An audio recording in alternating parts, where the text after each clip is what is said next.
인도네시아는 아세안 최대 경제 규모를 자랑하는 국가이죠.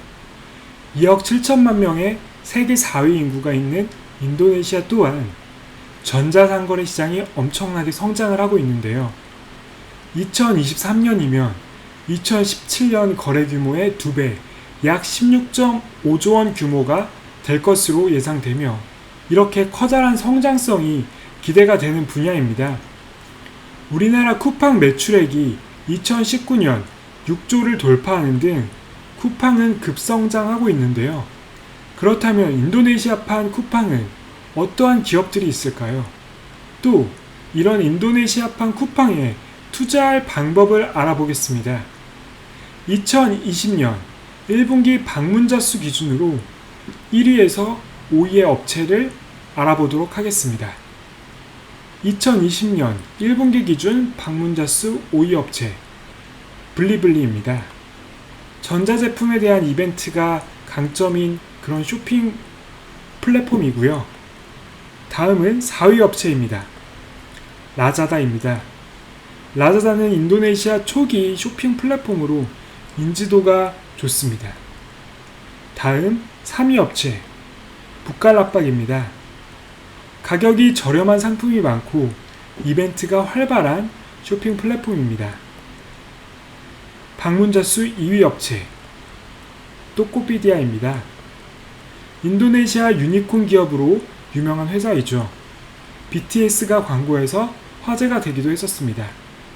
제품의 가짓수가 많고 브랜드 인식이 좋은 그런 쇼핑몰입니다. 다음은 방문자 수 1위 업체는 누구일까요? 쇼피입니다. 쇼피는 무료 배송 이벤트 그리고 좋은 인터페이스와 저렴한 가격을 내세운 쇼핑 플랫폼입니다. 2020년 1분기 데이터는 쇼피와 토코피디아가 1위를 놓고 각종 이벤트를 내세워 경쟁을 하고 있는 상황입니다. 이 회사들 간의 경쟁이 장난이 아닌데요. 1년 전 2019년 1분기만 하더라도 토코피디아가 1위, 북칼라빡이 2위, 그리고 쇼피가 3위였죠. 또 2018년 1분기 2년 전만 해도 라자다가 1위, 토코피디아가 2위, 북칼라빡이 3위, 그리고 현재 1위인 쇼피가 2년 전만 해도 5위였습니다.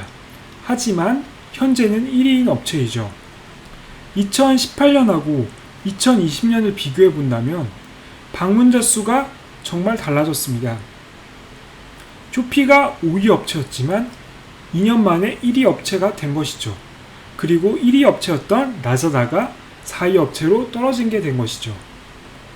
이렇게 순위가 바뀌는 극적인 변화도 있지만 주목해야 할 것은 1위 기준 월간 방문자 수가 6배에서 7배 증가하였다는 겁니다. 불과 2년 만에 7배까지 증가하는 그런 성장성. 하지만 인도네시아 전자상거래는 이제 막 성장을 시작한 겁니다. 이제 막 출발하려는 기차인 것이죠. 2019년 기준으로 3,500만 명밖에 사용하지 않는 앞으로 최소 5배 이상 더 사용할 것으로 예상되고 있습니다. 또한 소비 수준이 높아지면서 인당 소비액도 자연스럽게 커질 것이고요. 그렇다면 이 기회, 이 열차에 탑승하는 방법은 무엇일까요? 바로 1위 사업자가 될 주식을 사는 것이지요. 계속해서 1위, 2위 변하는 그런 완전 경쟁 시장이지만 현재 1위, 2위 쇼피와 토코피디아가 둘 중에서 하나가 시장을 석권할 가능성이 높다고 생각을 합니다. 실제로 제가 사용을 해보면 물건의 선택폭이나 가격이나 서비스나 본다면 쇼피 또는 토코피디아가 넥스트 쿠팡이 될 것 이렇게 보고 있습니다. 그렇다면 쇼피와 토코피디아 주식을 어떻게 사느냐? 우선 쇼피는 인도네시아뿐만 아니라 동남아 전역에 서비스를 하는 동남아 전문 쇼핑 플랫폼입니다. 거기에 이미 뉴욕 거래소에 상장도 되어 있지요. CLTD를 검색하시면 나오는데요. 뉴욕 증권거래소에 상장이 이미 되었으니 미국 증시를 통해 매수를 하면 됩니다. 상장 이후 이미 4배 이상 상승을 하였네요. 앞으로의 주가가 기대가 되는 그런 주식인데요. 그렇다면 리스크는 무엇이 있을까요? 이 주식을 산다면 대박이 날까요? 아니면 쪽박이 될까요? 이것은 저는 우리나라 쿠팡과 같다고 보고 있는데요. 경쟁의 문제입니다. 무료 배송, 그리고 각종 이벤트를 통해서 적자 상태가 계속 나고 있는데 이 적자 상태가 언제까지 지속할지 장담하지 못한다는 겁니다. 말 그대로 인도네시아 쇼핑 플랫폼 강자가 소수의 강자만 살아남고 나머지는 이제 다 도산을 하고 이렇게 규모의 경제가 이뤘을 때부터 엄청난 이익이 창출될 것으로 예상되어집니다. 그것에 따라서 이 쇼피가 1위가 된다면 주가는 대박이 되거나 아니면 적자를 감당하지 못한다면 이제 회사는 엄청나게 주가가 떨어지거나 이제 망할 수도 있겠죠. 다음은 또꼬피디아인데요.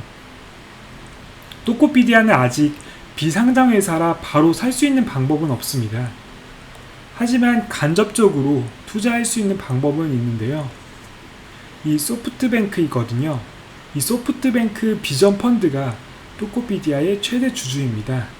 손정희 회장이 지금 프레젠테이션 하고 있는 화면 뒤에 또꼬피디아라고 써있는 것을 확인할 수 있죠. 약 30%의 지분을 보유하고 있다고 알려져 있는데요. 따라서 소프트뱅크 주식을 매입하는 방식을 통해 또꼬피디아에게 간접적으로 투자할 수 있는 방법이 되겠습니다. 다만 최대 적자를 기록한 소프트뱅크에 선뜻 투자하기는 조심스러운 부분도 있습니다. 또 소프트뱅크가 이미 투자한 기업 중에 제가 마음에 들지 않는 회사도 같이 사는 그런 효과도 원하지 않을 수 있고요. 하지만 확실한 건 인도네시아 전자상거래 열차가 막 출발했다는 겁니다. 전자상거래는 이제 성장을 시작한 거죠. 영상이 도움이 되셨다면 좋아요 클릭 한 번씩 부탁드립니다. 시청해주셔서 감사합니다. 자카르타 밀리어네어였습니다.